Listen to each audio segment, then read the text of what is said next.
What's going on, guys? We're here. We're live. Welcome to a brand new Poker Live podcast. My name is Joey Gramont, aka Chicago Joey.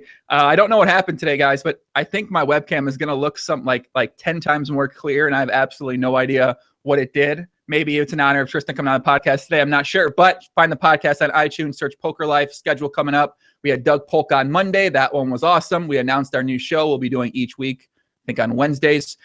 Chance Cornet Friday. Next Monday, Bill Perkins, the man, the myth, the legend himself, is going to be back on the podcast. That's it. Joined today by a young man, one of my favorite people I've met. I've got to hang out with a guy who, if we lived near each other, we would have many children with many. I don't know. I should have saved that for the later on when like your parents are watching, or like any stalkers or whatever. But a man who, longtime poker player, works with WPT Deep Stacks, does a lot of great stuff, does a lot of coaching, poker, life, allegedly the body. I'm going to figure out what exactly coaching the body means. But we got my buddy Tristan Wade in the house. What's up, buddy? Welcome to the Thanks, man. It's an honor. You have taken over the world with your podcast. The poker world is, enamored with what you do. So it's a pleasure to be here. Thank you. No, man. It's happy to have you on here, man. I want to give a quick shout out to our mutual friend in the chat right now, the best photographer in the entire world, Mr. Drew Amato, in the house. He's in the chat. I saw him, sent me a little Snapchat on there. What's up, Drew? What do I got to do to get in the chat? I got to go to the Twitch one? Try chat. You might be a little distracting for a kid like you. How much online poker do you play, Tristan? Oh, I used to play a bunch, man. I'm 24 tabling, but I won't do that. I'll just stay focused with you. Okay, I was going to say, kid like you can handle. All right, so Tristan, so some people, might not know who you are. I think a lot of my audience is a lot of mainly, like European guys, some guys that know, a lot of guys that aren't familiar with, a lot of people who aren't mainly the online players. So give the people like a little, let's say like we were in a bar, we could hear each other talk. It wasn't like a nightclub where like we're just, we're making, like that. In a bar in LA like we were. Exactly. Let's say we're like at a place where we can talk at a reasonable level. Well, give them like the 35 second little intro on yourself. All right, quick hammer down. Started playing poker freshman year in college. Started playing online. Played online poker until America made it illegal, and then traveled, played a bunch of live poker, and got with Deep Stacks, which is now WPT Deep Stacks, and still play a lot of live poker. Play in Florida. Used to be a big online guy. Used to be on the forums. Used to be 2+2, pocket fives, all that stuff. And here I am today, still playing poker, but kind of working on the industry from the inside out as still a player or a representative, and myself. My God, that was great. That was the best like 35 second rundown I've ever heard anybody give, man. It was like concise. It took us from college all the way to what you're doing right now, and it provided man, that was awesome, man. That was good. Yeah, that was nice work. Hold on, wait a second, Tristan. I think you're bringing out the 2.7% female demographic of the podcast in the chat. Miranda Rose says he's cute. I know Miranda. He's a cute. Thanks, Miranda. I know. So wait, so you're not a rapper? Is that not what you know? You rap a little bit. I rap too. Yeah, I make some music, but I haven't released any music, so not many people know that I make music. I need to get you with recent podcast guest Prahlad Friedman. He's he loves singing. He loves the music, man. He's always out there. I mean, he's out in LA. He's in Venice Beach too. So yeah. I know you go out there a lot. I was just there for 2 weeks, and I thought about hitting him up. I don't know him too well, but I congratulated him on his music, releasing some music lately, and I thought about hitting him up and getting in the studio with him, but maybe he'll listen in and we'll do that. No, man, you gotta hit him up, man. There ain't no downside to it. Either he says let's do it, or he says nothing, I suppose. So yeah. Okay, let's get in. So you mentioned you're working with WPT Deep Stacks now. You like to do a lot of stuff for the industry. I've seen you post things over time, on Twitter pertaining to different things, like tournament structures or the GPL contracts before. I know that was something, one of the first things I remember really reading that I know you put out there. So I guess right now, what's your, how much, because I know you play a lot too. Shout out to you, by the way, you crushed, allegedly you crushed the 2-5. I don't know how much you were in for in that game. But you and professional Drew Amato, our young photographer, who is, man, yeah, he's a good photographer, guys. You got to check out not the male pictures, you got to check out the female pictures. But I heard you guys were crushing 2-5. So what's your life like now, man? Are you poker? Are you business? How much you kind of spending on each? It's good. I'm trying to transition more into business, with poker still being my main thing. It's nice. Poker gives stability and brings me income. It's my primary source of income, but I'm still trying to transition into business. And with Deep Stacks, I've been able to do that and learn a lot about business and learn a lot about this industry that we operate in. So right now, my time is probably spent mixed between the two, poker and Deep Stacks, and then probably a third. Poker, Deep Stacks, which are both poker, mind you, and then my other third is just me trying to do my other things, my music, other businesses I'm trying to get off the ground or I'm involved with, and yeah, that's probably about right. So when you're playing poker now, are you playing mainly tournaments, cash games? What do you like to focus on? Tournaments and cash games. I play a lot of the WPT Deep Stacks events, and I'm in Vegas every summer for that whole shebang. And I used to travel. A couple of years ago, I was traveling the EPT, traveling outside of the country. But yeah, I'm probably tournament and cash, and probably a little more cash as of late, and playing, there's more freedom with that and more flexibility. So I've been trying to get into that a little more.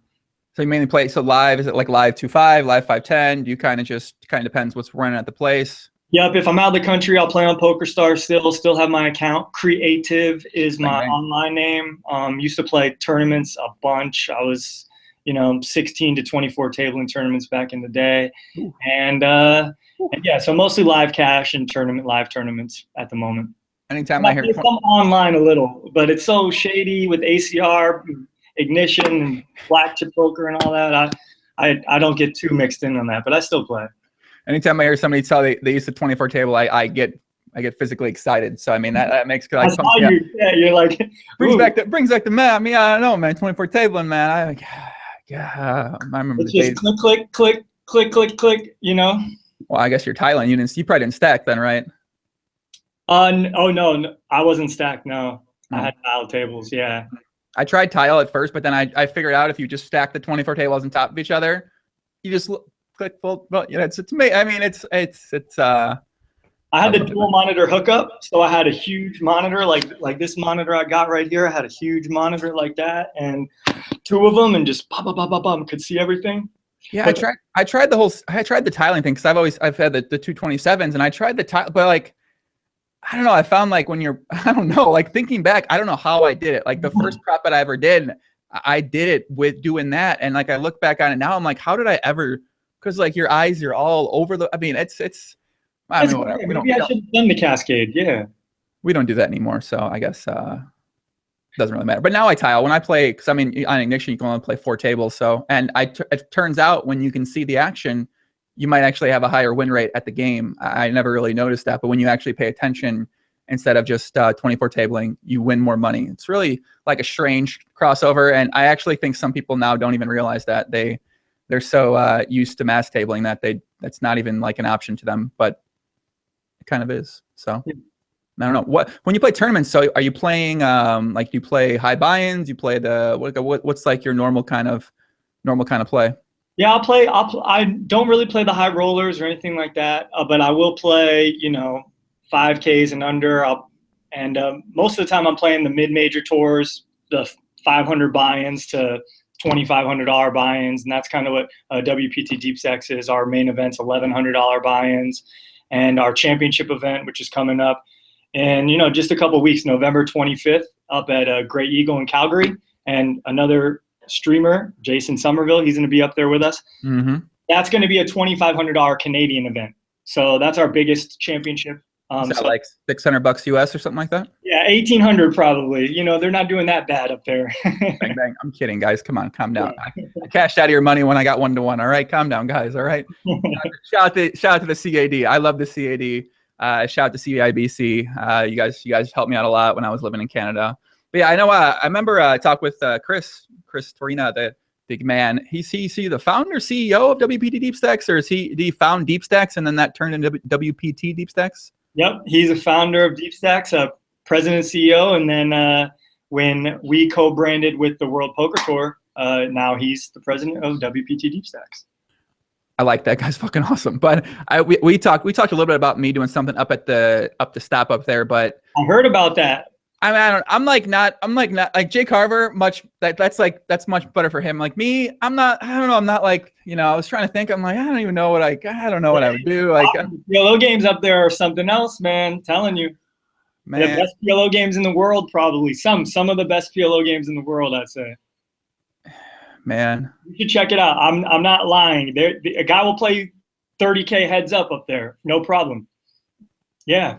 I'm trying to cut down on my variance in my life with the swings and with poker and everything like that. I've been living the life of the roller coaster that is the great game of Putnam in Omaha for too many years now, and I'm trying to go a different direction with my life, Tristan. Obviously, as someone who's trying to diversify your life, you can understand that. And it turns out when you're not swinging thousands of dollars each day, you're much more happy and cheer. It's amazing how this works out. It's pretty. I agree. What kind of stuff are you doing with WPT Deep Stacks then?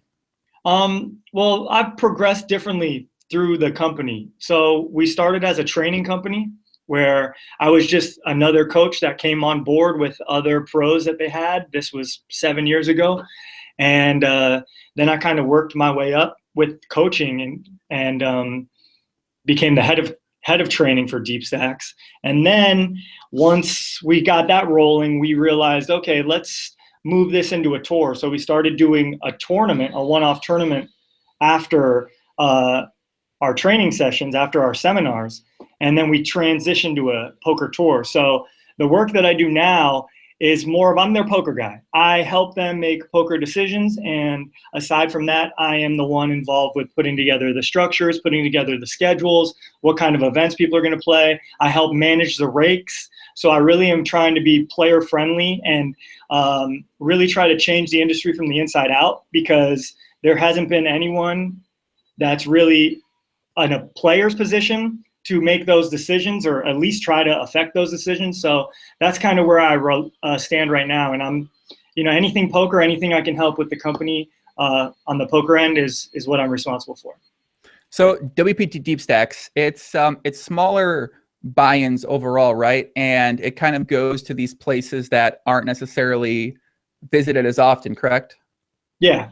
We do have some big partnerships. So we're partnered with the Hard Rock down here in Florida, and the Tampa Hard Rock, and the Immokalee property. And we have some other my boy Tommy, by the way. Shout out to Tommy. I gotta show him some love, man. We got Bill Mason down here, Tony Burns, tournament director, Byron Rodriguez up there. Yeah, you can name the whole people. But so yeah, we do go to properties that aren't visited as often, but we really are just trying to spread well-run tournaments that you can get. It's like the feel of playing a big event, but for an $1,100 event. We got a great reporting team. Drew Amato is our photographer. We got other people that are really great at what they do, involved with helping run the event. So yeah, we really try to provide a good mid-major tour, the best mid-major tour possible. And that's been our mission the last few years.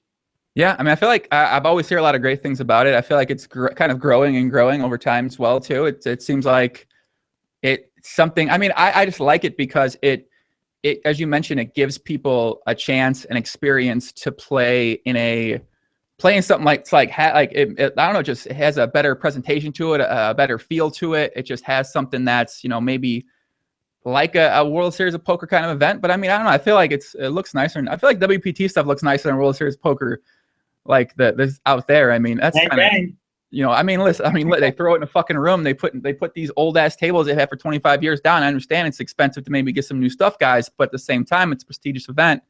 Whatever. I don't want to get into that. I'm gonna get fired up. But yeah, man, I love how things are going with you guys. I love what kind of direction it's going in. When you guys think about places you'd like to get to, what comes to mind when you think about something like that? Oh man, well we've done a good job of building a nice brand up in Calgary and Edmonton, that whole Alberta province in Canada. And I think that's one area of poker in North America that's untapped is Canada. Vancouver poker scene has kind of died down. Not many casinos up there are really putting an effort behind poker. And, there's no poker in Toronto. So there's really a whole scene up there that can grow poker. So that would be one of my focuses, along with America. We have tried to branch out. We did a tournament in Malta a couple times, which was a blast. We were there in February this year. So we'll see. We will see. I don't think we'll be going internationally as much because being a part of the WPT, they have their own thing that they do internationally right now. And I think our focus will more be North America at the moment. Oh, I guess it kind of depends on, you know, like what are the objectives? Like what would you say the objectives of the WPT Deep Stacks as a whole is? The objective right now is just to offer, you know, good poker series that are fun, accommodating to, sorry, I got a vacuum going in the background. But yeah, just fun and accommodating to that kind of amateur recreational player who wants to get the feel of a big event in a smaller buy-in. And the mission is just to continue to do that, really. I don't think there's a grand scheme. I would have maybe a couple of years ago said, well, we'd like to get into online poker. We'd like to continue to grow poker. But, you know, I'm only one guy. I'm just a part of it. And if I had my plans, I would probably do something different. But, you know, I think our goal right now is just to continue down the path where we've headed, to continue to offer good poker tournaments and compete in that arena. Yeah, so what's like the competition like? You know, I think about the mid-major ones. Yeah, I'm not a big tournament player, so when I think of mid-majors, I guess I think of what Heartland Poker Tour, HPT. Shout out to well, he doesn't. Never mind, he doesn't run that anymore. I can't give any shout outs on HPT. But what else is there for the mid-major kind of things? Oh, we got Heartland Poker Tour. We got the Mid-States Poker Tour. Yep. WSOP Circuit is probably the biggest competition. You familiar with that? Yeah, they do. Yeah. They come to the rack, the Shy Rack, a couple times. Yeah, they just ended up there at the Horseshoe. So that's most. And then Poker Night in America is a new initiative that they are starting to do tours with their cash games and doing tournaments and stuff like that. But you know, I'm a little concerned because I don't like to see that mid-major market get too attacked by high rake, which is a thing that I notice and I follow with, you know, because I'm like a rake Nazi. Let's just say that. Yes, let's talk about that, because I saw you post something on Twitter about the rake, and you were calling out, you know, World Series of Poker, their rake structure you felt like was very unfair. So I guess what's your biggest what's your biggest, you know, thing on that? And what do you think's going on with some of the companies, some of the mid-major tours? Yeah, my biggest issue with rakes are that they like to say, well, we need to cover our costs and we need to charge enough to make sure the event can run.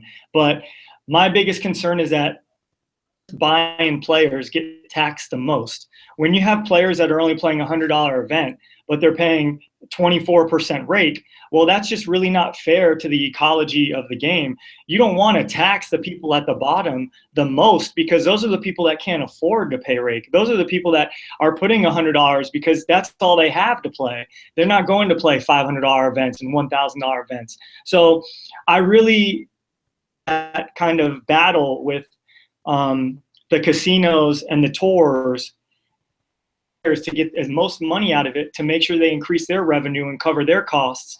And that's a problem I have with the WSOP circuit, is they kind of just use their name and their prestige and how everyone wants to win a bracelet, but now they want to win a circuit ring, and they use their branding. And I think they kind of take advantage of some of the amateur players who are just along with the hype of winning a WSOP event. But it really starts from the bottom events, and even running, you know, these multi-day re-entry events that 30-minute blinds and 90% of the field is gone after day one, and you're in for 4 bullets. Like, you're paying 20% rake every time. It's like, you can't beat 25% rake, especially in these shitty structures that they put out with.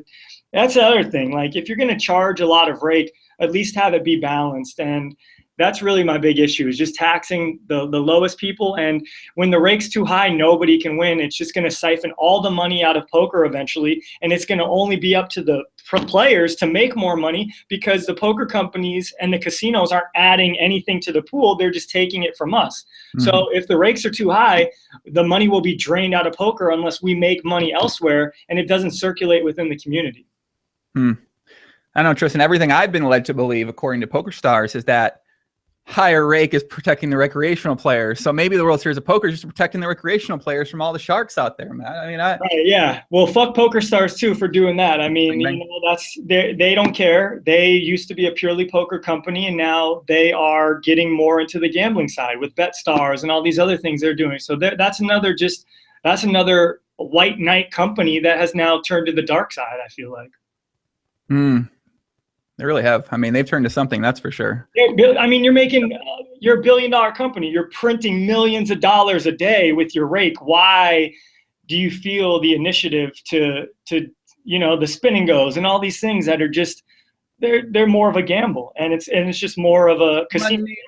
Money. When you sell to a big gaming company, you need to increase your margins. Yeah, you're going to see higher rake, I guess. Our boy Bobby Bazoff came in, guns fucking blazing, pulled out the machine gun and said, "Give me your money, let's go." And then, hey, you know, now we're here. So I guess, you know, from your guys' perspective, what kind of impact can you have then? So outside of you guys maybe setting a precedent for what structures are like or what rake is, do you think you can really have an impact on get these other companies to change the way that they're operating, or do you think that it's something that is going to be pretty hard to do? It's hard to do, but I think it starts with the relationship that I have with the casinos that we partner with, because I feel like it's my duty to educate these casinos a little bit and show them a different way, rather than saying, hey, you don't need to go with this tour, or this, you don't need to take this much money. Because the thing that people don't understand is when you run a poker tour, these casinos and the partners that we're involved with, or just in general, they make money aside from the rake. They increase money with occupancy in their hotels. They get higher gaming revenues. Their food and beverage goes up. So it trickles down throughout the whole casino. Their revenue increases. So to say that, oh, we need to make more, and their cash game volume goes up, their rake intake comes in from the cash games. So just to say that we need to attack the tournament players and increase the rake, it's really just squeezing the orange too much where there's no pulp left. And that's my problem. That's a great analogy, by the way. That was real. I didn't know where it came from. I was like, man, I was just going to repeat that back to you because I wanted to make sure I had it down in my mind. Florida, man, that's a Florida in me right there. But that's really my issue, is just, so there can be change, but I think my job is to make the casinos aware that there's other ways to do it rather than just this one way of high rake in tournaments. You know, we can be more balanced, and money can come in from different avenues, not just one way. And I think that's where it starts. So if we can affect one casino at a time and one partnership at a time, and not everyone's on board with this, you know, sometimes I can't lower the rake. Sometimes I'm not able to do what I want to do. Sometimes, you know, the bottom line is affected, but most of the time we get what we want. Most of the time we're very fair, and I will put our rakes up against anyone out there. I don't give a fuck what anyone says. I hear people talking shit to me about, oh, WSOP gives $1 million back and all that. That's bullshit. If I go through their whole series and go through all the money they're collecting, I would much rather have $1 million spread throughout the community in the prize pools, and not with 100 of the top people that play the most events of the circuit. That's just ridiculous. So I'll put our rakes up against anybody. I don't give a damn. Man, don't get me. Bang, bang. I mean, I've been at this for a long time, Joey. I've been at this for a long time, from the inside out, trying to affect change in the poker world. And people have no idea, you know, people have no idea what it takes, how difficult it is to work with casinos, how uneducated some casinos are, how uneducated gaming commissions are. And it really needs to be poker people that affect the change, not these assholes in suits that never even fucking sat at a poker table. And that's my biggest issue. You know, they never played poker. They don't know what it's like to be a poker player. And that's why we have the whole economy messed up, where dealers are on the same boat. Dealers have to pay their way to a lot of these poker tournaments, pray that they get enough downs to cover their expenses, and then, you know, get tipped out and get all this other stuff. So really the economy of poker it's an ecosystem. And if it's not flowing together and we're not helping each other, then only the casinos are making money, and only the casinos are going to last, and they're going to have longevity. So there really needs to be a change with the whole system. So I guess, you know, the role you can have in that is just talking about it. It's just, as you mentioned, talking with the casinos, putting on, you know, demonstrating what it could be like in terms of your product, And I guess, doing stuff like this, talking with the community, talking with the players, educating other people. But it seems like an uphill battle for sure, just because, kind of things have been the way they are for a while. And as we know, status quo is so hard to change, especially when you have people that don't necessarily understand the value of maybe lowering the rake, why it matters. And it's, it seems like something where that might just take a long time, if ever. And you can kind of lead by example and then maybe hope other players become aware that that's what makes you guys different. And then maybe they might be desiring that from other people in the future. Yeah, it's very true. And I mean, I hope that I'm not wrong on my mindset of rake. And I hope that, it's not, I hope that's part of the issue. I obviously realize there's more issues to bringing a good poker product, but I hope that rake is one of those factors, because if we see rake increase, it's unbeatable. There's nothing you can do, or any player can do, to beat rake if it gets in the 20% or higher, especially if you're playing fast structured events. So I really hope that's the main initiative, and I'm not just focused on the wrong thing. But yeah, hopefully other people can follow what we're doing and see what we're doing, and they will come down to our level rather than go up to these other people's levels, because I see other tours following what the WSOP does. And I mean, I don't mean to attack the WSOP circuit. I just want to talk circuit. We don't have these problems with really high rake for the WSOP in Vegas, and there's a reason for that. And I mean, let's think about it. Well, what would happen if you had to go play the 10K PLO and they're taking 2,400 out of your 10K buy-in, and they're taking 24 rake, right? So think about that. So yeah, I don't mean to attack the WSOP. I love the WSOP. They're one of the biggest poker brands out there, but I do see them setting the standard, just like I feel like some big casinos have the responsibility to set the standard, like the Hard Rock down here in South Florida. Sometimes I see them take a lot of rake in these multi-flight events, and that sets a bad precedent, because once they do it, then other casinos look to them and they're like, oh, the Hard Rock's a great property. They've had a great turnout. Let's run the same events they're doing. And now these $300 tournaments are 300 plus 65, and we got 18, 19, 20% rake, and it's just a bad precedent. So hopefully, we can continue to make change, and hopefully there's other streams of income and revenue that companies can focus on. Hey, let's make rake great again. All right. What? It's great. I can tell you've been watching the political debates happening. You're fired up right now, man. We're gonna get Negreanu, and we're gonna get Negreanu to go against you. No. The rake needs to be higher. No. We need that. We need, the rake is this thing in poker. It's such a fascinating little thing. It's companies charge sometimes too much. What happens if you charge less? Would you not make, you got to make the money, all this stuff like that. It's such an interesting thing. It really is. Yeah. And I mean, obviously it's great to hear from a player, my player perspective, that there are companies out there who do, care and think like this, and are aiming to lower the rake and to give players a better fighting chance to sort of stick around. And yeah, it's pretty cool to see, definitely.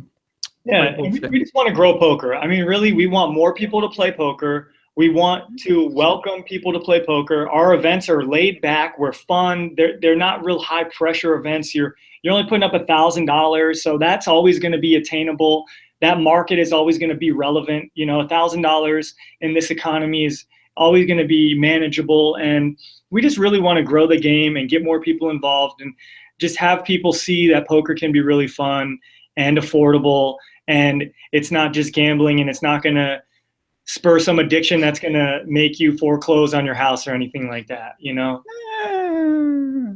well, some people have problems. Let's bang, they do.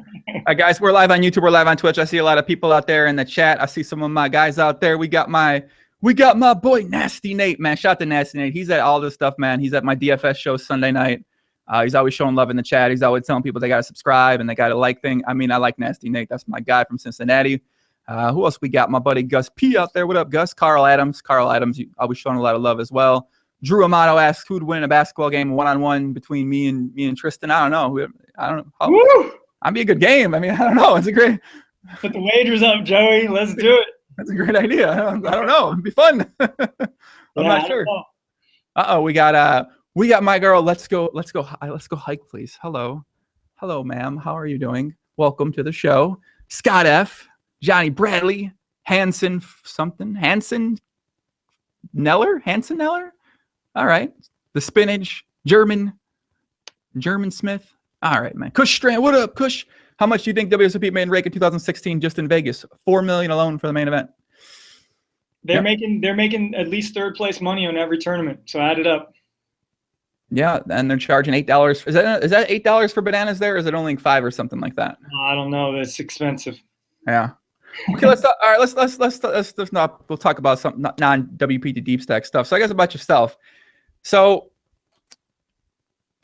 you went to school for psychology, correct? Yeah, started as an IT major and with a minor in psych. I had really bad professors that were just imported from other countries. Didn't know how to teach, so my parents were like, "Tristan, you got to get your degree," and I got a degree in psychology. Yep. And then you don't end up using. You start playing poker in college, but what'd you do with the psych degree since then? Have you done anything like a regular job sort of thing, or have you just kind of figured? I feel like I don't know the answer to the question, but have you figured out ways to sort of incorporate what you learn in school with what you do with coaching and what you do with business and what you do with poker? Yeah, I think it all kind of plays a hand in each other. Psychology and the mind is really such an interesting thing. We're all different. We all have our own perspective. So I feel like it's really helped me with poker, and even more so now, it's helping me with life and just having the right mindset, having a positive mindset, controlling yourself and being in control of yourself and not getting too emotional and up and down. It's really hard being a human. I say this, it's hard being a human. It's fucking hard, man. Like, we have all these things around us. You got to be healthy. You got to be cognizant. You got to be stable. Like, it's not easy with everything. And then you got social media. You got crazies out there. So psychology is definitely something that people need to focus on. And if you're not mentally strong and tough, then I think it affects you elsewhere in your life. So I guess, what do you think are some of the qualities that you learn playing poker that also you feel like you then can apply to your life that stand out? Maybe one or two of the, of those main things. This is something I've been thinking about a lot. So I'm curious what you think. Perseverance is one of the main things, because in poker, you can make the right decisions, make all the right moves, and still get your ass handed to you. So I think that's just a valuable life lesson. And people who play poker should know that when they go into poker. We can get unlucky, and we realize that, but anytime we sit down at a table, we should already understand that. And I think that's just the biggest lesson that poker teaches us, is just to keep on fighting for what you believe in and persevere. And if you really want something, eventually you'll get it. And the more effort you put towards it, the better chances you'll have to get it. Or at poker, you'll end up losing a bunch of money and end up in your house foreclosed, as you mentioned earlier. Yeah. And, poker's kind of interesting. You mentioned belief, and I feel like belief in yourself is a very important thing, especially at poker, to overcome those, those downswings or those, those losing times of your life. And I think belief is something that is very important for me still to this day. And it's something I definitely learned from poker. And I'm always trying to think about, is there a time where you need to stop believing when it comes to poker? Because I mean, as we sure, it'd be nice if everybody won at poker, but at the same time, you have to realize that not many people actually are winning poker players. And when do you draw the line between trying to persevere and trying to believe in yourself over maybe I should focus on something else, or maybe I need to adjust the way that I'm learning the game, or I'm taking in strategy, or I'm trying to get better at the game? Yeah, I mean, you basically said it. I don't have anything to say to that. Like, some people, they can afford to go through the hoops that they have to go through to become a successful poker player. Other people can't do that. It's just like anything that's difficult to do. You know, having a job is easy. If someone told me, hey, Tristan, you got to be here at 9 o'clock, you're going to be here till 5 o'clock, and we want you to do A, B, C, and D, great. That's easy. But if you're like, well, hey, Tristan, we want you to start up a company and you're going to have to figure out every minute detail that's going to make this company successful, well, then that's hard. And that's kind of the same thing with poker. Poker, sure, you can get lucky and win, but if you're going to have longevity in the game, you need all these other factors like bankroll management. You need to actually be a good poker player, or you'll just run through your money.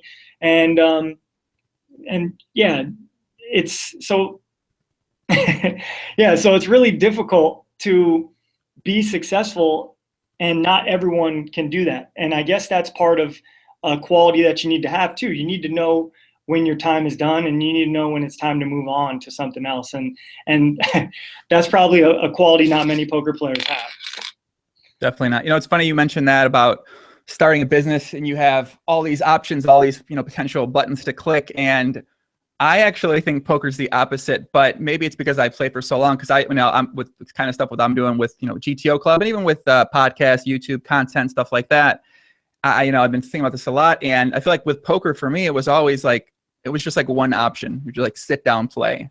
And I guess you have to get to that point, you need to learn those things, as you mentioned, bankroll management. I guess I'm not sure if that was ever my strong thing back in the day, but it took me maybe 5 or 6 years to learn the bankroll management part of things. But I feel like with poker, it's just easy. You sit down, you play. And I guess if you're a winning player, then, you know, that helps. And I also think basketball is kind of like that too, is that you just go to the gym and you just play ball. And there's these other things. You want to take care of your body. You want to take care of your diet. You want to, recover, especially, we're old guys now. Shout out to us for being old. And you want to recover with your body. You want to stretch. You want to foam roll. And that stuff helps. But kind of getting better at basketball, you playing basketball, you just playing, you getting the reps. And I feel like with poker, a big part of getting better at poker is just playing, getting the reps and playing.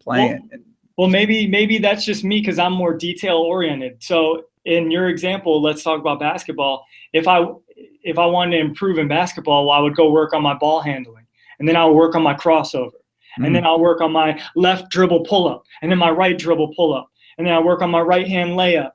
So I would work on all the details that would make me an overall better basketball player. So then when I went to play, I would be using all those things. So that's why I look at poker in the same sense when, like, hey, if you want to learn how to be a good tournament poker player, well, you need to know how to play deep stacked for early tournament levels, then the mid stages, and then how do you play a short stack when you only have 15 big blinds. So there's a lot of, intricacies that I think you can focus on that make you overall a better at anything you do. Just as a human, I feel like there's so many little things you can focus on that will make you better, because if you just work on the little things, that all adds up to a bigger. Right. And that's it's funny. That's how I am with basketball. When I go, I kind of have a lot of times I kind of like going by myself because I get in the zone and I can do my solo workout for a while. I like going late at night. But, it's funny, at poker, I was never really like that. I never really I can't remember doing this really. I never was like actively in the moment, like, all right, I'm going to work at this part, this session, or over this week, this time period. I was never like that. And I don't know. It's so weird. Like, I'm just thinking back in the day. I mean, the games must have been extra soft back when I started in 2007 or something, because I wasn't really thinking about much of this stuff. I was just load up a lot of tables and just played and just grinded for hours and just wasn't really thinking about much. It might have just been subconscious for you. Maybe that's your niche. It's just you're processing in the back of your head while you were playing, and you didn't really have to focus on it. It just came naturally. I mean, because I feel like for anyone to be successful, you're going to have to be well-rounded and understand many facets of the game. And you obviously are that. So that's kind of how I look at it. Yeah, I've definitely been researching the idea of the subconscious and where this information kind of lies in the back of your mind, and, figuring out a way to unlock that, those things. And I've actually found that through basketball, when I'm playing basketball, then I can sort of, unlock these subconscious things in the back of my mind. Writing as well too. When I actually write about poker, all these things come out that I would never just say right now in a conversation. I just wouldn't think to say it. But when I'm writing about it, all of a sudden it just comes out of nowhere, and I'm like, holy fuck, it makes sense now. But it's I've been researching. I'm a professional learner now, Tristan. So I just read a lot. I read a lot. I watch a lot of videos, and I just try to be a professional learner. Man, that's great. What are some of the things you've learned that are important to the poker world or the poker community, and like just your well-being as a human? Well, those are two separate things, because I learned why I was successful at poker was because I read a book called Be Obsessed or Be Average.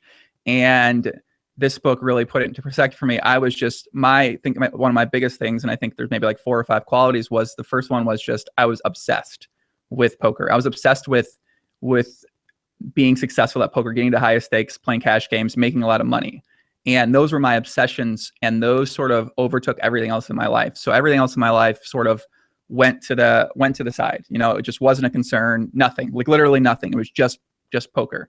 And I think that I realized that that's probably why I was able to have the success I had, is because I just didn't care about anything else. I just kind of sacrificed everything else, whether it's, you know, going out on weekends, whether it's staying in this proper GTO diet, this proper GTO workouts, whether it's, you know, even being a good family member, you know, sometimes being a good friend with certain people, and, you know, having a very small number of friends, and, you know, really having these adventurous experiences when I go travel to places, because I was just, my mindset was always poker all the time. And I think that's why I was able to do what I've done, is just super obsessive. And I found that it's very, very, very hard. And I don't know if I even want to be able to, you know, like, I don't necessarily think it's the healthiest way to be. But when I talk with people that talk to me about poker, and, you know, we do some coaching or anything like that, you know, they're always like, oh, how do I get to become one of the best? I'm like, well, I mean, tell me what your life's like. Okay. And then they tell you they do this, they do that. You're like, well, I mean, it's going to be challenging to ever get to that point. And then even if you do get rid of all those things in your life, it's still not that, but it's still very hard to even, you know, even then it's still hard. Yeah, that's a good point. I agree with you there. To really be successful with certain things, you definitely need to be obsessed. And especially with poker, I mean, with so many people that play poker, so many people that study poker, if you want to get ahead of the curve, you have to just dive in. And we probably both were in that same mindset at one point, where I was totally obsessed. Now I feel like I live a more balanced life, and maybe part of that balance and lack of obsession could be why my results aren't as promising that I thought they would once be. You know, I feel like I say this one thing. I say poker owes me millions, right? They owed millions, and that just from my own perspective, from playing a bunch of tournaments and always getting 12th or 8th or 15th. You know, when it's huge prizes. But to say that you're owed something in the game is just crazy. But it goes back to that obsession, where you have to be obsessed with chasing that, or you're never going to get to that level. So I totally agree with your comments on that. Yeah, I think it's you mentioned that might be a reason why. And obviously with tournaments, for the cash game tournaments, there is that element of variance as well too, where maybe you're not even like playing your best game, but you still run really good in a situation, and you end up, you know, taking down for a big score. And the tournaments, it's different than cash. And Yep. I'm not even really sure how to think about it sometimes from a tournament player perspective, because it's just that, like, that one score. I mean, I don't know, like, it's a $200,000 score. That's going to change your bottom line very, very, very, very massively, you know, for an extended period of time. And you're going to view your whole entire career differently because you got first instead of 8th in a tournament. Now all of a sudden you're like, man, I did the perfect balance. But now you're like, fuck, man, I could have done this, could have done that. And it's so weird how, like, that skews your mindset, and that skews the way that you perceive the amount of success that you had or what you accomplished. Just that one thing right there. Yeah. And that's the thing. You hit the nail on the head there. Tournaments can be very deceiving, and the results of tournaments can be very deceiving because of the variance behind it. It took me 8.5 years of playing, you know, grinding Sundays and playing online and going out to the WSOP before I finally had my first 6-figure score. And it wasn't until I made that score where some of the pressure was off my back, and then I was a little more comfortable, and then I had more success that followed that. And it could have just been variance, right? I could have just been getting lucky or whatever. But it just goes to show that variance does play a factor into tournaments. And that's why it's important, if you want to be successful with poker, to have a balance of game selection with cash games, because you can control your hourly, you can control the pots you play, because you're just not all in like in tournaments. And if you really want to be successful, you shouldn't just attack one line of poker that has the most variance, which is tournaments. Got to be careful with that. I mean, I never I say. know I know you know that you're. Yeah, I mean, I'm not playing tournaments, man. I'm like, you know, no tournaments for me. Oh, we got a penthouse legend in the chat. Oh my God, Mr. TK Bluffs. Is that Timmy? What's up, Tim? Welcome to the chat. He asked a question. Best Drew Amato story. Ooh, it's a great question, Tim. Thank you. My best Drew Amato story. Man, give me a second to think about that. I got to go through the Rolodex. Sure. All right. I'll get back to you. What else we got in the chat? Lance Beckman's out there. Miguel Oliveira. William Queen. What up, Joey, my man? What up, puppy? What's up, buddy? Luke, my buddy. Luke's, of course, always in the chat. What's up, Luke? What's happening, man? Guy C7 owes me a Trump Tower too soon. That's not true.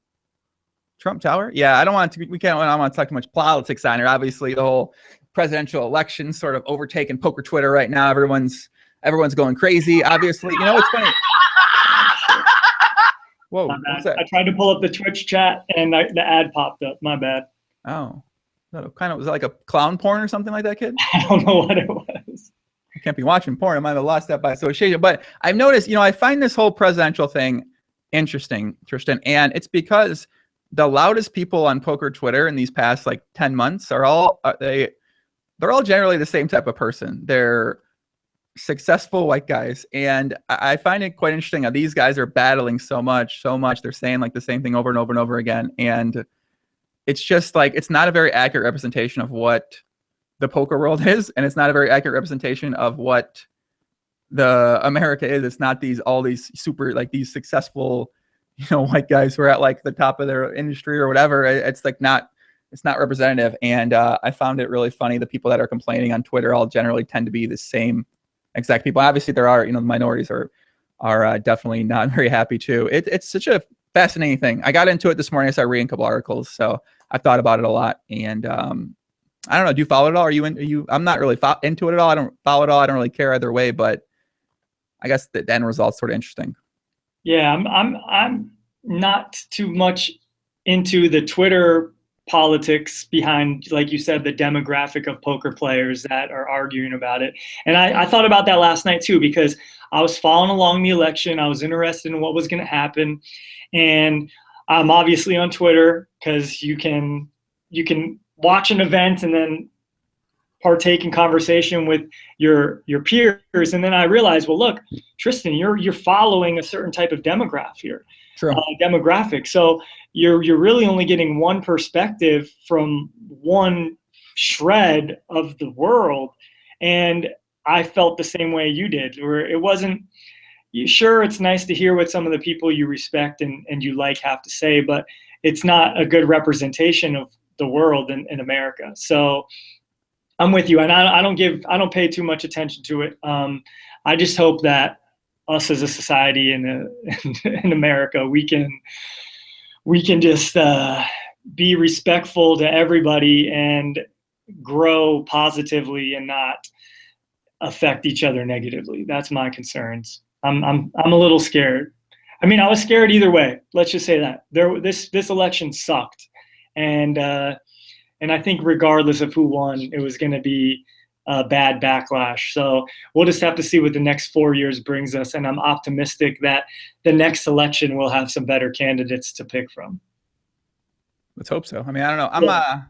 I don't know if that answers your question, but. Definitely. I mean, I doubt I'm going to be following it much over these next, year or two. I mean, I don't know. I guess we'll see what happens, right? It's like literally very unknown. I mean, it's kind of, I was reading something like the people that love the chaos probably like this. And I mean, it's entertaining. It's interesting. Like, I don't know. I don't really know how to think about it, but I'm going to be excited to see what happens. Yeah, it's hard not to talk about it, right? Because, it's a day after we find out who our new president's going to be. And, now I get to join you on the podcast. And it's just like, even walking around today, doing some errands before I got on the podcast, I'm just didn't know what to expect leaving my house. And And yeah, it's just interesting just to see what's going to happen from here on out, and what's going to change, and how bad is it going to be, or how good is it going to be, or what's going to change in the world. And Right. it's scary. As I was watching CNN last night, I think they do a great live show. They like do a great live, man. Like it went for hours. It was like 8 hours straight, just like great production. I'm like, man, WSOP, I feel like they could take some tips from CNN here with their setup. They have that sick guy on the screen breaking down the counties. He knew every county in the United States. I have no idea how he knows every county. Right? Motherfucker knows every county. He's sick. He's like, got this one 7% in them. I know this all. This guy's like, I want to get him on the podcast, man. Shout out to the guy on CNN. But yeah, exactly. Does this guy know all the? I put it on Twitter last night. I'm serious. The guy's fucking insane. He knows the demographic of every county in like Maine. He just studies counties all his entire life. It's just crazy. But I love the show they put on. I love the product they put on. I feel like there's definitely some inspiration to be had if you're into the content creation side of things, whether it's video or anything like that. And I find it fun, man. I don't know. Do you watch anything like that? Do you watch any of it on TV? I did. I watched CNN last night. I was on MSNBC and CNN, and I was switching through that. Yeah, you're a commentator. You know, you were commentating recently. Shout out to you. You were commentating on the final table. I hopped in the chat a little bit towards the end for the WPT Deep Stacks event with some sick ass Indian outfit they showed. Where was that at? Oklahoma? Yeah, it was it was Quapaw, Oklahoma, which is right on the border of Kansas and Missouri. So you can literally, for the casino, their parking lot is in Kansas, their casino's in Oklahoma, and then like another part of their properties in Missouri. So it was like ridiculous. That makes sense. Yeah, it was pretty fun. But yeah. I saw some of the segment of this stream, and I like, during commercial, you guys are talking with one of the, I think the poker manager maybe. You guys were like going around, and that lady was showing off the sick outfits, and like, I don't know if it's a souvenir, I don't know if it's like the Hall of Fame or what it is, but I like those little pieces, man. Those pieces are dope. You give the people that are, those guys, I'm sure that like that Carter manager doesn't get much camera time. I'm sure like the shop isn't getting that much, people are making these videos about it. It's just like, I think stuff like that is really cool. And I really like those things. And, I don't know, I'd like to see more of those in poker, around the poker rooms, around the casinos. I just like those kind of things a lot. That's cool. It's good that you can appreciate that. And, Will Thomas is a videographer. He's done a lot of poker videos over the years. You've probably seen his stuff all over. And then Janine Deep, she does a good job as well, showcasing what each property has to do, and they have there. And like you said, you wouldn't know these things about these casinos, that they have this culture to them. The Quapaw, I believe that's whatever Indian tribe region that is. I believe that's affiliated with it. But yeah, you wouldn't know that all these casinos have this history and culture to them. So it's pretty cool that they can showcase that. And that's one of the good things about WPT Deep Stacks is, with the partnerships, they try to highlight what else the casino has to offer, rather than just the normal stuff with the slots and the tables and this and that. We all know what that's going to be in there. So the baccarat players, the key wins of the local Indian casino. Right. Shout out to Keywin, by the way. Keywin thinks he's more popular than William Kassouf. You think Keywin's more popular than William Kassouf at this point in time? Guys in the chat, what do you guys think? I'm curious, but like, I don't think so. He won the fucking main event. I don't think he's more popular than William Kassouf is, though. Yeah, and what does that go to show? Like, for all the exactly. What does that go to show, Joe? Right. Okay. What does it show you that William Kassouf, a guy who's a live 1-2-2-5 player, is now he is on television, right? A couple episodes, maybe 6 or 7 or 8 episodes, whatever it was, just talking shit, basically. Yeah. Now he didn't just talking shit. Okay. Raised like 9-2 suited in one hand. Didn't necessarily wasn't doing anything out of the ordinary with his plays. Made about light value raise one time with ace queen versus king queen. Now he's the most popular player in both. I don't even know what that means. It honestly makes me slightly sad in a way, because it's like, I like Will, shout to Will, but like, I don't know. I don't even know what that says about the poker world in general, poker fans. I don't know if there's a way to tap into that. I don't know if there's a way to replicate that. I don't know if it's like a perfect storm of got a lot of camera time with personality, with some run good, with some situations that happened, but I think it's interesting to think about, and there probably is a way to replicate it, but you just have to figure out how exactly. Yeah, I mean, that's kind of what we've seen in the poker historically, is the characters are the ones that get the airtime and they get the attention. And that's why we get like idiots like Phil Hellmuth. And I mean, I like Phil, but he's an idiot when he's at the poker tables. That's why, you know, guys like him get that attention. And I mean, it's hard because with poker, how can we attract other people to the game? How can we make it exciting and interesting and entertaining? And I think that's why a guy like William Kassouf has gotten the praise or the attention that he's gotten, because he made it entertaining for the audience, and WSOP and ESPN drove that storyline going to the final table. Now, had he busted 31st, you know, maybe he would have only been in 2 episodes. So, you know, it just kind of worked out for him. Like you said, the little run good helped him, and that was what they went with. But yeah, maybe we all should just be assholes and speech play and, you know, just talk shit and stall and blah, blah, blah, blah, blah, and then hope that we can somehow get some kind of poker sponsorship from that or whatever. Not that that's going to happen, because that doesn't happen anymore, but it could. Like, obviously it could. That's the thing. It's like now he's on the cover of WPT Europe or Bluff Europe or whatever, and like doing all. I'm just like, good point. True. I'm like, the guy went deep in the main event. I mean, come on, like, really, this is all it takes? I'm like, man, you know, it's like you grind for years. Yeah, you're sitting here making all this content, putting out all this shit, and then, you know, you should have just got 12th in the main event and talk shit to everyone on your way doing it, and you probably you might have a 6-figure income right now. Yeah, well, shout to me. That'd be fun from that. From doing content. I mean, yeah, that might take a while for. Yeah, I don't know. YouTube ain't paying that much goddamn money. Shout to IKEA Marcus, one of the main sponsors of the podcast. IKEA Marcus black leather chair, IKEA Marcus black leather chair. Dazzle in the chat. What up, Daz? Mark Mealy says, "Yep, I'm just looking forward to the room at Great Eagle. Looks sweet and nice discount for poker players."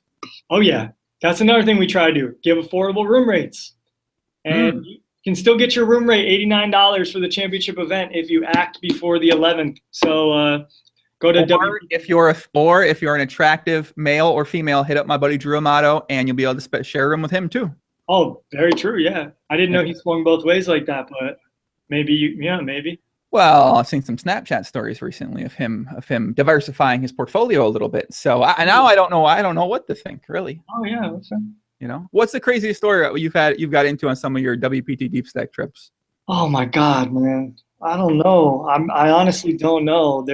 I've been on the road quite a bit. I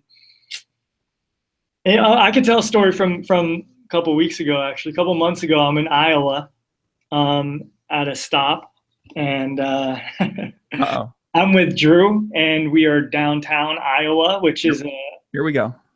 Pretty, you know, majority white area. And I'm also with TK, Tim Kelleher, who you mentioned as well. So he's a part of this. Mr. Penthouse. Yeah. And we were just hanging out downtown, just finished eating dinner. And a guy runs up to me and he's like, "Hey, man, who are you voting for? Are you voting for Trump or what?" He's like, "Who are you voting for?" Just like kind of a little belligerent. He's there with his girlfriend, a couple other people. And I'm like, you know, I'm not sure who I'm voting for yet. That's why I told him, I'm not sure, man. I go, probably not Trump. And then he's like, "What?" Oh, boy.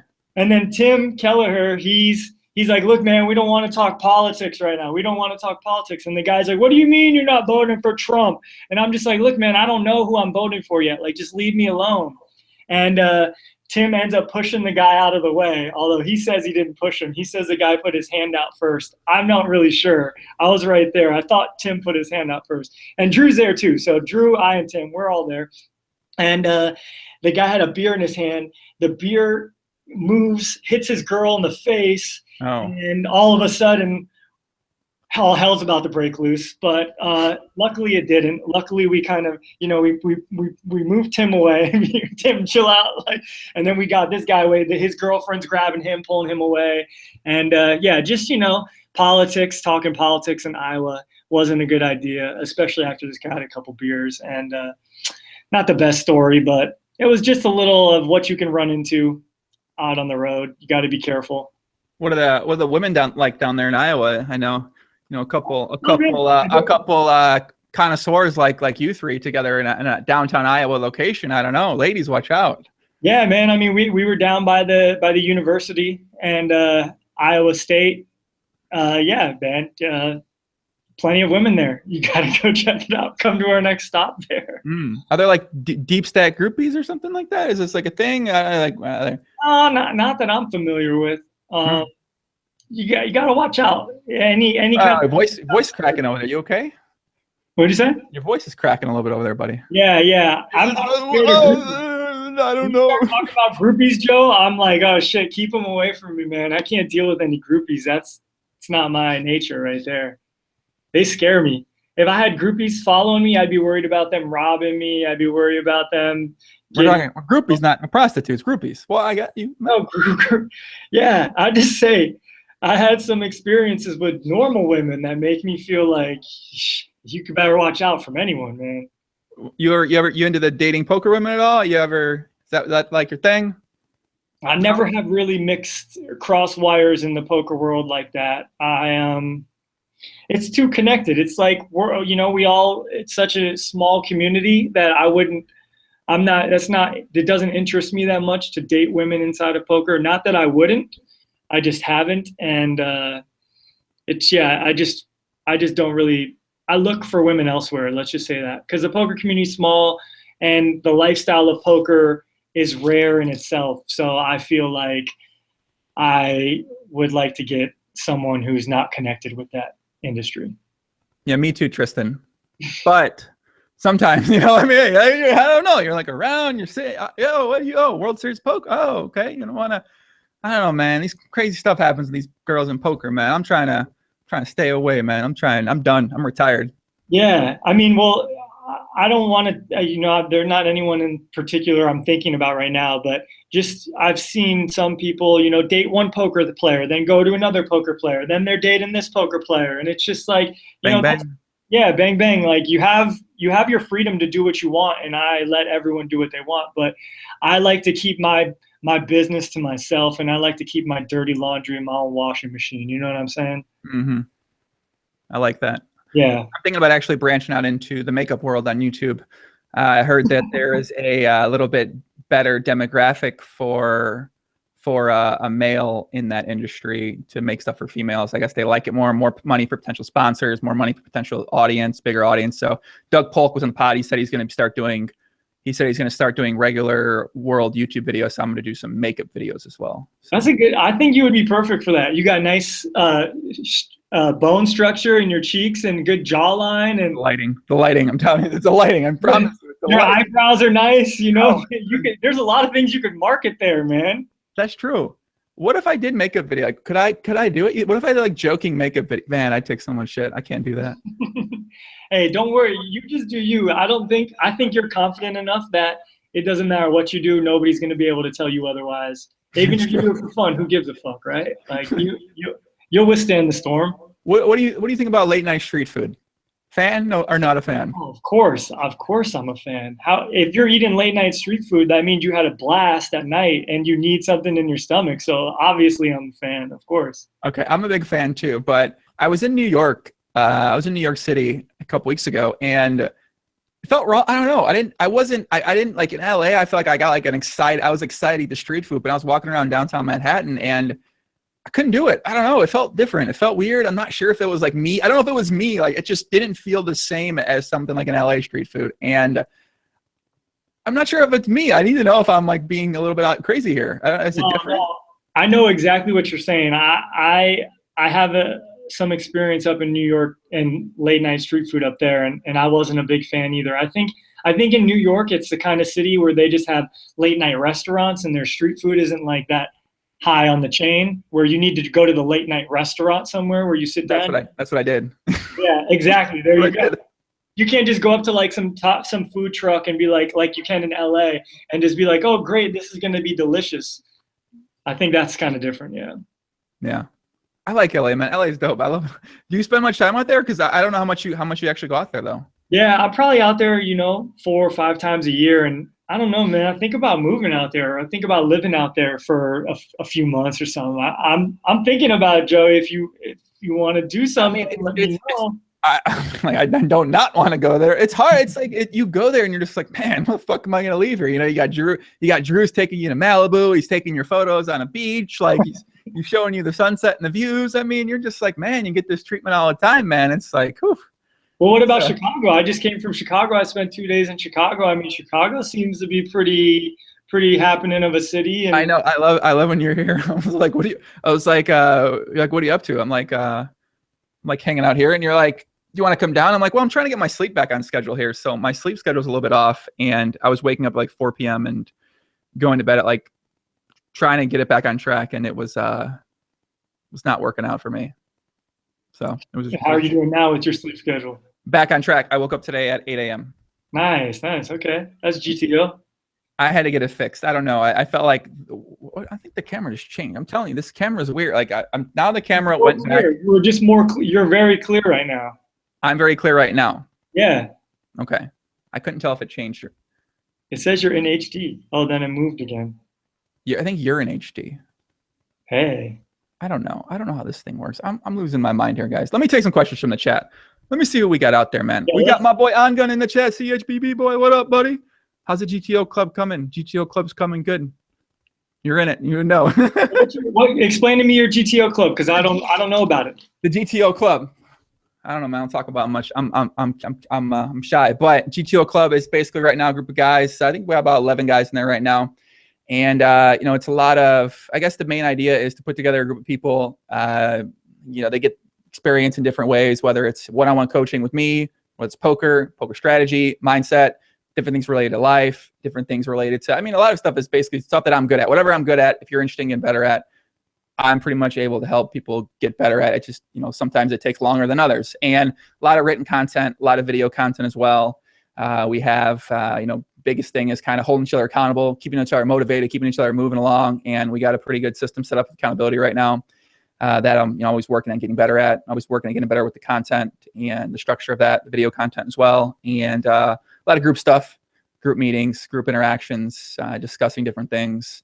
And I guess, the main goal is just to put together a group of guys who wanted to get better, be more GTO at life, and be better at poker, be better at life, be better at love, be better with the heart, the soul, the wisdom. That's and cool. Just about refining that process, making the process as good as it can be, making myself as good as I can be when it comes to working with people. And that's it. Bam. That's simple, nice. right? That's awesome, man. That's great. Simple. Entrepreneur life. # entrepreneur life. Nice. That's what it is. That's valuable, because you're not only helping people, you're helping people in many different ways. So that's great. Yeah, I thought you were talking about some dating, some GTO dating aspect. You could be like, I think I heard you saying that, something like you could be like, help guys go on dates or something like that. I think me and Ebony talked about something like that before. That would be like why is this so fucking bright? Go down. I think that would be a fun. That'd be fun. I don't know. Me and my buddy, we were talking about doing that too. Like, get some normal guys that aren't as social, and take them out, take them to dinner, get them around other people. Right. Just like look at the guys in poker. Like these guys, like they need assistance. Like they want assistance. They need assistance. They're after assistance. And I don't know, like anything will help some of these motherfuckers, right? Like I don't know, like so. It's not like a bad idea, if it's. All guys want girls, and it turns out a lot of guys in poker, like whether they're playing online, they're at a casino, they're not necessarily like having they're not developing the best social skills, they're not developing the best habits when it comes to taking care of themselves. So like a lot of times they need to fix something. I don't know. Yeah, it's something to. The easiest pickup line for all you guys out there that aren't comfortable talking to women, just introduce yourself. Say, hi, I am. That's it. That's my opinion. I'm not. That's what's worked for me. Then what? Okay, go ahead. Hey, what's up? Hey, hi, how are you? I'm Tristan. What's your name? I'm Poppy. Hey, Poppy. Nice to meet you. Don't talk my voice. I'm going to talk my voice. Okay, go ahead. And I hope I wouldn't have to call a girl Poppy, but. Okay. Hey, I'm Sarah. What's up? Hey, Sarah. Nice to meet you. What are you doing here tonight? I'm just podcasting with my friend Tristan right now. What are you doing? Oh, cool. You know, I'm actually just here. I stopped in. I saw you podcasting. I thought it was interesting. How long have you been doing this for? About 2 years. I like it. It's fun. Oh, that's good. Where are you from, Sarah? Oh, yeah. Yeah, then you put you know, and then you got to remember the name. That's a big important factor. I feel like if you remember the girl's name, that shows that as soon as you started the conversation, you're interested in her, and you can build off of that. There you go. GTO club and dating. GTO club / dating. There it is. You know, I kind of wanted to have more of a focus on dating, but then I was like, I'll just do poker and like the mindset stuff. But like dating, dating. That's a big deal, man. If you help someone find the person that they're going to spend their life with, or you help them down that path, like, isn't that like most everyone's goal? Well, like a large percentage of the population is like to find someone you can spend your life with. So it's a pretty fucking important decision. So if you can help people with that, that's probably even helping them better than poker. That's true. Although, would you rather win a $300,000 tournament or find like the girl of your dreams that you're going to be living happily ever after with?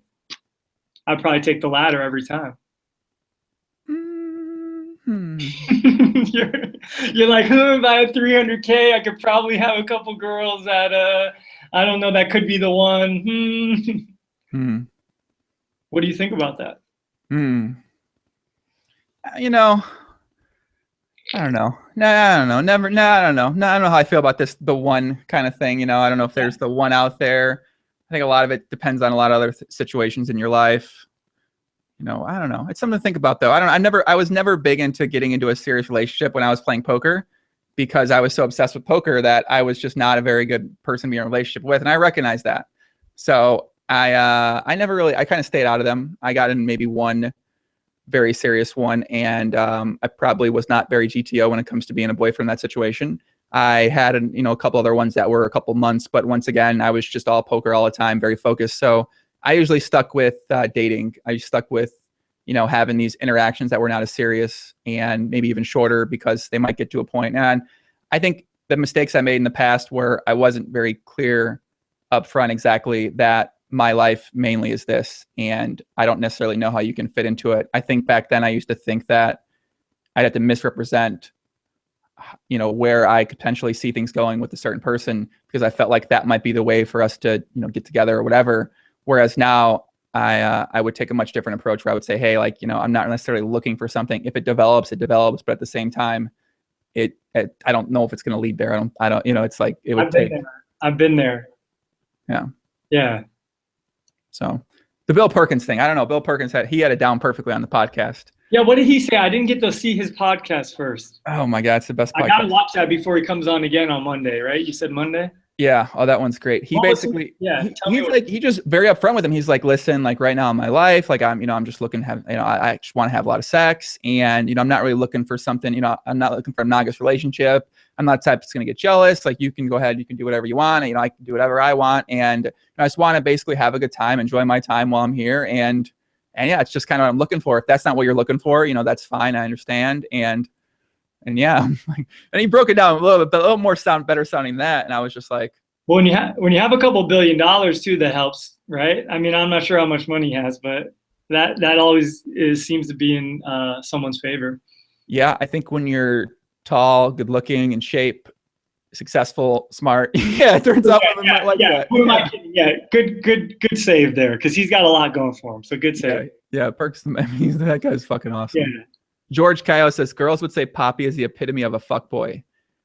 Like back in the day, for sure, definitely. I mean, like, I can't dispute that. I mean, that's like, I'm a fun person. I have a good time, but like, I think some might say that back in the day. Now, not really. I think a lot differently about things. I'm at a different point in my life, but back in the day, I don't know. Man, what about you, kid?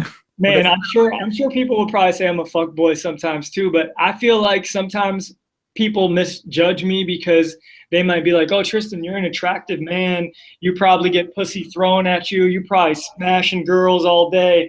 Probably. Yeah, probably. Exactly. Right. And, that's the stereotype sometimes that you have to go through. It's kind of like the really hot girl that guys are scared to talk to. and she doesn't have a boyfriend or she doesn't have any interest because people are just scared of her. It's like the opposite with me. Like people just think like I'm out here just wrangling up women, like walking around like a big player or something. Like a goddamn road on the fucking rodeo, just bringing right. them all in, right? And yeah, come on in, let's go party. So what, you're not doing that? That's what you said. No, I'm not. Yeah, I'm not doing that. It's like I love women. Don't get me wrong. I love sex. I love women. Sure. I've been at that stage in my life in the past, but at this point now, I'm more concerned with quality over quantity. Mm-hmm. And you know, I'm just not.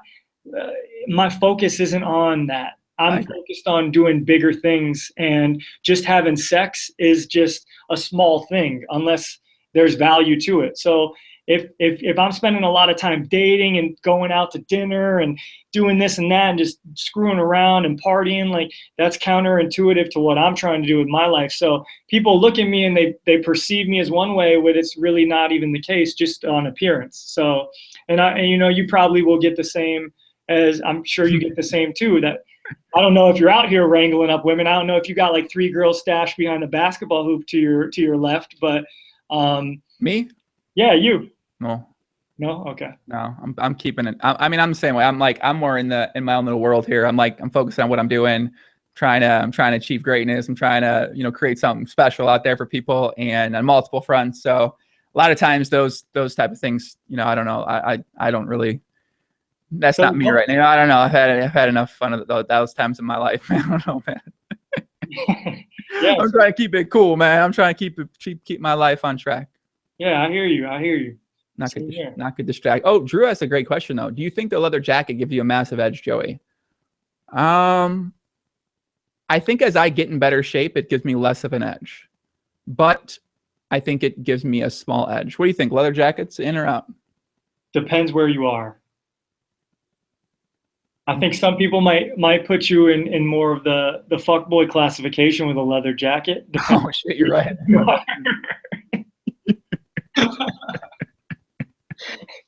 But I mean, I kind of think like this: if a girl's gonna think you're a fuckboy because you're wearing a leather jacket, like I don't want anything to do with her probably anyway. Like that's probably not like I don't want to like that's okay if you have that mindset where you go and you're just like, oh, this person's that's it. Like, well, that's okay. That's fine. You know, I don't know. It's Hey, your leather jacket was nice though. You had a good leather jacket. So you had it on in LA too, I think. Yeah, I bought a new one. We were shopping. Drew. Oh, okay. Drew took me shopping out in Malibu. Baby took me to the mall. Him and Poppy Pettetti's. They took him to the mall and bought a leather jacket out there. So it was. Now I got 2. My goal is to have 10. And how did that leather jacket work for you when you were in LA? I mean, I don't know. It was fun. Okay, all right. I don't think I gotten anything crazy out there, did I? What happened we went out that night. You guys left. What'd you guys end up doing that night, by the way? I know you guys left at like 3:30 or something. What time did you end up leaving? Man, we left that club and then I went to somebody's house, right? Like what happened that night? I still don't know what happened the night. We went to the bars first, right? Then we went to the club, and then after that went to some hotel. Then we got kicked out of the hotel. It was some hotel party. Then we got kicked out of the hotel. Then went to someone's condo. And then I bounced at the condo at like 6:30 in the morning because it wasn't my scene in the condo. Oh, yeah. What the fuck? Crazy night. You left, though. You were gone after the club. You left. Yeah, but I remember that you were with some random or something. I don't know. There was like some 16-year-old girl there with like her breast out and like. No. You remember that girl? She had the 18. She won 21. Let's put it like that. She was just there. I was with the 2 Asian dudes that we were hanging out with. I wasn't with any girls at that time. Or at the night, whatever. Okay. You think you're confusing me with another situation you were in when you were with a bunch of 18-year-old girls? No. It was just a random. There was like some Asians there. They were talking to us. Some girl came up, and we were like, "How old are you?" And she's like, 18. Oh, right. Yeah, that was when we were outside the club. Oh, yeah, exactly. Yeah. Yeah. That was when we parted ways, and then I just went with those 2 guys, and then I don't know what you did. You might have went with that girl. I'm not sure. Was I with our redheaded friend that time? Yeah. Yep. Oh yeah, shout out to Drea, by the way. Shout out to her. Show her some love, man. What Drea say? She's like, you and Tristan guys are like each other. I'm like, yeah. Drea, I can understand where you're coming from with that. Yeah, I can see that. I can see that a little bit. What did the chat say? Stop it. No, stop it. No. What's the name of the chair again? Marcus. You're saying stop it to what people are saying in there? No. Okay. Pascal, those biceps though, big dog Joey. much love. I play fantasy. Please elaborate on the sketch condo scene with the Asian dudes. Some drugs that I don't partake in. Some terms of service activities were taken. Some terms of service breaking activities were taking place. Yeah. Some drugs that I don't get down with were happening, and just some girls that I didn't want any part of were there. That's about it. I was only in this apartment for about 30 minutes till I saw what was happening, and I said, "All right, you guys have a good time." Listen, guys. Pro tip: if you're ever at a party after 5 a.m., there's probably drugs involved. All right, if anything that's called an after party, it involves drugs, and you're in Los Angeles. In LA, man. Yeah, just gonna have it. That's what it's gonna be like. Yeah, and that's cool. Hey, I party. I don't care what people do, but man, I couldn't partake in some of that. Yeah, those like, I mean, I was in the after party world for a short period of time. Those like people are insane, man. Like, you don't understand. Like, yeah, dude, it's like cocaine's a hell of a drug, and I never done it. This is just me. I never done it. I never tried it. And it keeps people going. And if you're taking it at like 6 a.m. and you're still partying at like 9 and 10 a.m. and you want to go get brunch and have some mimosas and just party through and keep going, like, I got to get some sleep. I can't keep up. Not gonna be able to do it. No. That's basically what he's saying out here, man. Yeah. Let me take a couple questions from the chat, guys. I see my buddy Bruno in the chat. What up, Panda?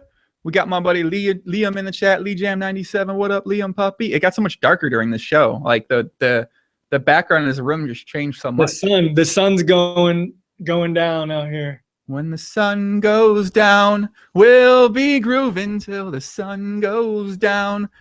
Feeling all right. Sing us a rap, man. Let's hear you some bars, man. Let's go. Well, let's see which ones do I got.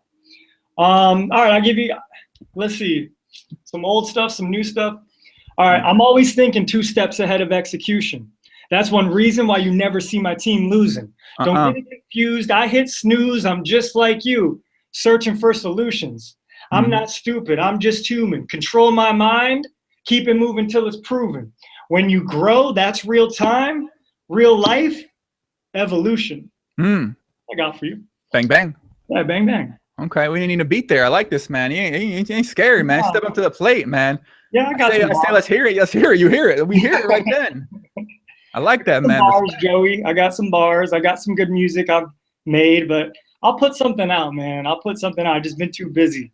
Listen, man, give me a song. Throw it on the pod. I'll throw it in the beginning of the pod for some time. Oh, my stick. Tell me what you're showing. You send me something, I'll put it up. I don't care. All right. Yeah, man. Chat likes it, man. Chat likes it. I know, man. That was don't let your son go. Oh, okay. Yeah, man. Chat's in, man. Let's get it, man. I like that a lot, man. Dad. We gotta get Prowl out on here. Get a little probably can have a little freestyle battle or something. That's what I'm saying, man. Prowl out's the man. So why don't you do more stuff with music then? Why don't you put it out there for people to see? Are you shy? You just have some sort of anxiety? Is it like what do you think it is? Yeah, I'm not too shy with it. I think I'm just a perfectionist. So I probably just am a little too harsh on myself where it's like I've recorded older music and I've recorded other stuff and it's like, oh, it's good. I like it, but it's not like what I want to put out. I don't know. I'm kind of just a perfectionist. So when it comes to putting something out there, I would like to put out like a well-packaged, well-produced, like 5 or 6 songs. And I probably got like 30 or 40 songs that I could put out, but I don't know. Well, so I guess the debate then is that if the option is you never put anything out, if you potentially put something perfect out, or you put something that's good out and then build from that point where you put something that's good out onto something. I mean, I guess there's a couple schools of thought in that situation. Yeah, you're right. You're absolutely right. I mean, I've probably just been a bitch about it and just been a little scared to put something out. I'm really calculated type of person, and I just didn't know if I want to open that can of worms yet, you know? You think you're over too calculated sometimes about things? You want to have it too precise. You know, you mentioned earlier you like to have, you like to have your, set out, you like to have your process. Do you feel like sometimes maybe you take it too far to potential detriment where you might just not do something because you want it to be so good or so perfect? Yep. Paralysis by analysis. Yeah. Yep. Yeah. Yep. That's what it's called. The decisions just they give you this paralyzation, and you're just like, you just end up don't do anything. Yeah. And I mean, it's kind of like you and your content that you produce, right? Like you might say something on the podcast that's just tongue in cheek that you're just like messing around with, whatever, and it's no big deal. It gets wiped away with the tide. And I feel like if I put out a song or music, that might just be out there forever. And that's okay. I think I'm more comfortable with that now, but in the past I probably wasn't, because it's hard to find yourself and it's hard to know who you are and be who you are, I feel like. And that's probably part of the reason why I haven't put anything out, because I'm scared a little to put it out. Because what if I'm talking about bitches or talking about this or that, and then people are like, oh my God, Tristan, I can't believe you said that, or that's not you, or whatever. And it's like, I really don't care what people think, but I do at the same point too. No, I know what you mean. Yeah, I got some bars like that too. You got some bars. You got some. I care too much. Yeah, you want to hear it? Let me put on the beat for this song. Let's get it. I'll give you a teaser right here. Let's get it. Can you hear that? Yeah. Can you hear me too? I can hear it. Okay. Pick your long life. Care about you and your family. What have they done for you, Joey? It's a service. They're just servants. They're just people. Man, fuck these people. All right, let me not mess this up. It's been a while. I care too much about what people think. Swear too much when I have a couple drinks. Don't mix the two. Then I hit the tree, driving down Triple B, Boynton Beach Boulevard. We breed superstars. You can't hold them. I have no limits. Do you want a scrimmage? Pop, I get my spinach from them disbelieving. You and Ma showed me the ways of overachieving. Believe in whatever I want. Watch me flaunt on them. Money trees, leaves falling on them. My girl leaves them hoes, I'm back on ya. Yeah. Please, need my freedom, man. Honey, please, just believe in your man. Don't give me a reason again. I guess I really don't give a fuck. Lefty, call me Jennings. Always about my bucks, times a million. No children, but you love the kid. Almost cleared my bucket list. Come fuck with this genius T-Wiz. Yeah. Bang, bang, bang, bang, bang, bang, bang. Better up you. There you go. That's a verse. Yeah, I need that, kid. Come on, cuz. I need that, man. All right. I need that, man. The chat's in. The chat likes it. Yeah. And if they don't like it, you get a fucking timeout. No options to like it. There's only one option. Like it or else. Like it or else. I like it. This podcast stuff is all right. People like it, man. I'm in. We're gonna get some. He looks like Machine Gun Kelly without the tattoos. My goal. Do I have any tattoos? He said you look like Machine Gun Kelly without the tattoos. Oh yeah, I've heard that before. I've heard that. Thank you. I've heard that along with Tosh.0. Okay. Rob Deerdick is like an off the wall one I've heard before, because I'm probably like a foot taller than him. But yeah, cool. My goal was to put out like a project at some point this year. And I think I've just been too busy with everything else. But now I'm down. I have like 3 weeks off. And then in December, I got a couple weeks off. So we need a song. We need a song. Welcome to the Poker Live podcast. We need something. We need a song, I'm giving you exclusives, Joey. I'm giving you exclusive shit right now on the podcast. Well, hey, I'm not the lucky one. The people out there that get to hear it, I feel like they like it, they enjoy it. They're gonna want some more of it, man. All right. They're gonna want some more of it. All right. I'm fired up.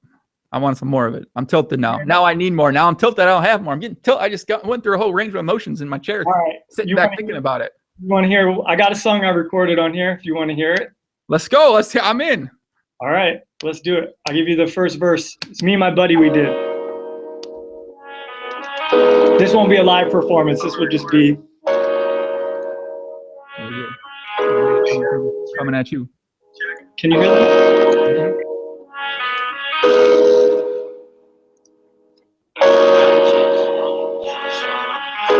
can you love?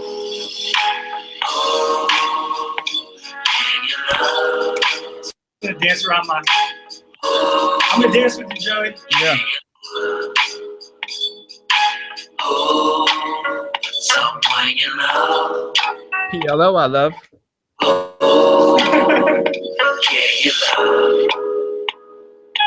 Love yourself, love your family, love your friends, love the ones who keep you up, always supportive, understand insertion, putting work in. Purpose to purchase, whole family Mercedes-Benz, I'm the third one. Love all of my lady friends, hate it when the weekend ends, always act a gentleman, still can't trust a girlfriend. Who can you love? It sounds so important, doesn't it? They told me not to lick my lips. Mama said that's a bunch of gibberish. Sitting on the couch eating licorice. Same time Stu called me rigorous. I was coming through his house, we were flipping it. That flips a bitch. Love yourself, look inside. You don't need nobody. Can't say that word here. Nobody's help. Love yourself, look inside. You don't need nobody else. You don't need nobody's help. Do it. Yeah. Thanks, Joey. Yeah, I'm in. I'm in, man. I'd be a good hype man. I'm pretty sure I'd be good at that job. The hype man? I get hype. I just get hype. I'd be a good hype man. I'm You are a good hype man. getting pumped up, man. This is what you got a rap name? What's your name? What's your nickname? I don't know. I probably call myself creative. My buddies call me T-Wiz. That's my official hood name, T-Wiz. I like They T-Wiz. call me in the streets. I like it, man. I like it. And I don't know. It could be the best poker rapper, man. I don't know. Yeah, I would put me up against anyone making music in poker right now. Yeah. No shots, but I think I didn't say bang bang. I got nothing to say. I know. I didn't want to hear the bang bang. I'm not firing no shots, man. I think that's what you want to be. If you are a rapper, you want to be proud of your stuff. You want to think you're the best. You want to think you're the top. Yeah. Right? Yeah, of course. Yeah. I'm Rounder for life, feeling it, boys. What up, puppy? What's up, brother? What's happening, man? What's happening? What time we got here? 4:30. All right, let me take one to my question, guys. I want to wrap it up. I'm trying to keep this hour and a half. What do you got going on here, kids? You mentioned 3 weeks. You're at home, Florida. Where you got going after that? What you doing? Never mind. Montreal. No. Calgary. Calgary. Yep. Calgary for the Great Eagle. Yep, for the Deep Stacks Championship at Great Eagle. It starts November 25th. The main event is December 2nd. Okay. Yep. What about after that? And then after that, I got nothing the rest of December. So I'm just going to be chilling. I'm going to be chilling. I might be home. I might be making music. I might be in LA. I got a studio I mess with out there. Who knows? A studio you mess with in LA? What does that mean?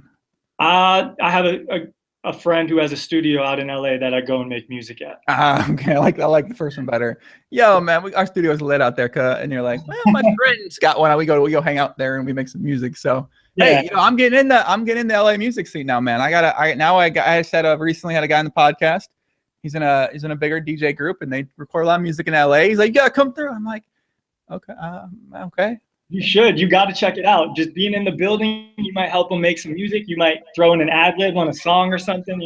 That's a good point. Well, yeah, he does. They do a lot of electronic music, but maybe I could get like an ad lib thrown in on there.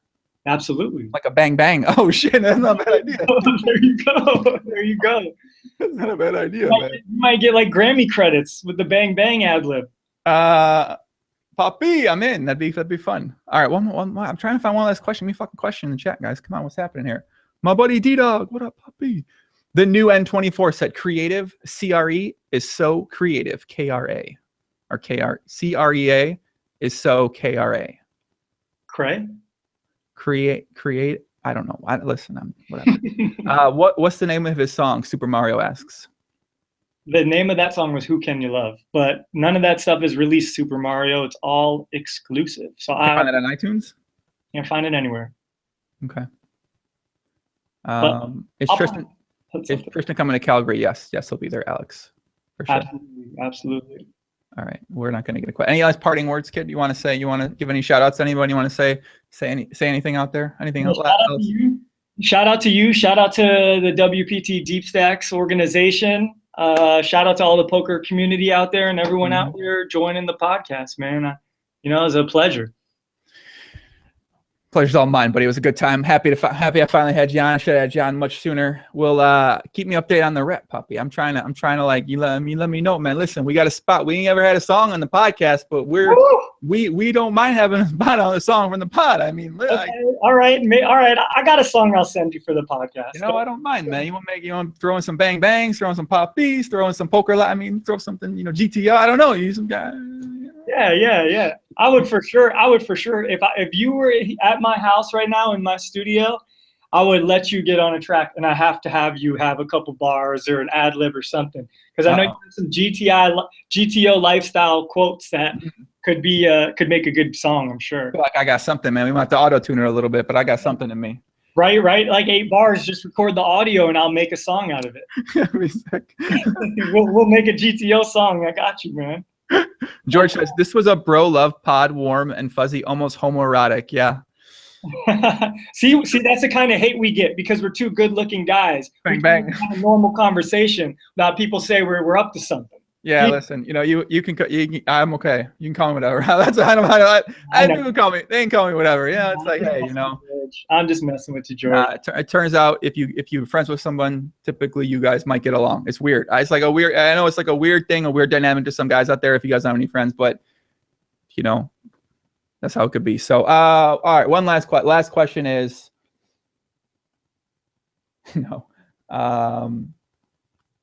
where was that one at? Tristan was WPT Player of the Year last year, right? Yeah, WPT Deep Stacks Player of the Year. Yep. He's being too humble about poker. Well, thanks. Maybe I am. All right, let's wrap it up. They want to find you on Twitter. It's Tristan CREATIVE, correct? CRE8IVE. The number 8. So CRE, the number 8, then IVE. CRE8. IVE. So it's like 3 letters, then a number, and then 3 letters. 8. Oh, I get it. Yeah, right. You got it. Oh, okay. I get it. All right. Follow my UI, Snapchat, Instagram. What else you got? TristanCre8ive on Instagram, and my Snapchat's just private. I got to keep that. I got to keep something to myself. Okay. I don't know what's happened on the Snapchat, but hey, you got my number. You can add me. You see what's going on with Snapchat. Okay. All right, guys. We'll be back on Friday, 4 p.m. Eastern. Chance Corneth next Monday. Bill Perkins will be back on. I think we're gonna have Dan Smith, King Dan, on next week as well too. Gonna have back on the pod. And next Wednesday, me, Doug Polk's new show should be out next Wednesday. And that's it. Much love, guys. We're out. Peace out. Adios. Awesome. See you guys later.